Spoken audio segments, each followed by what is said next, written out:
Melalui laman media sosialnya, PSM Makassar memposting video belasungkawa atas tragedi Kanjuruhan yang memakan korban jiwa 125 orang pada Sabtu malam.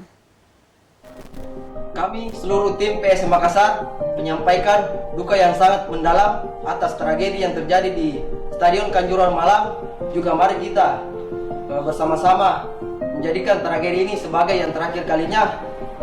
We want to make all our PSM Makassar memposting video belasungkawa atas tragedi Kanjuruhan.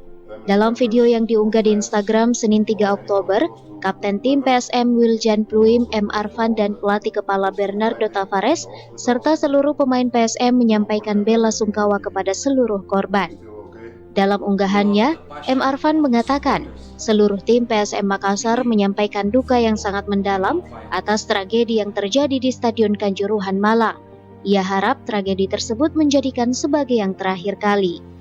Kapten Wiljan Pluim turut menyampaikan belasungkawanya. Pluim mengatakan, kami turut berbelasungkawa kepada semua orang yang menjadi korban, semua orang yang kehilangan, keluarga atau teman atau sahabat dekat. Ia juga mendoakan untuk orang-orang yang berjuang di rumah sakit dan berharap segalanya akan baik-baik saja. Kemudian video tersebut ditutup dengan pernyataan dari pelatih PSM Bernardo Tavares yang menginginkan sepak bola tanpa kekerasan. Tim Liputan, Selebes TV.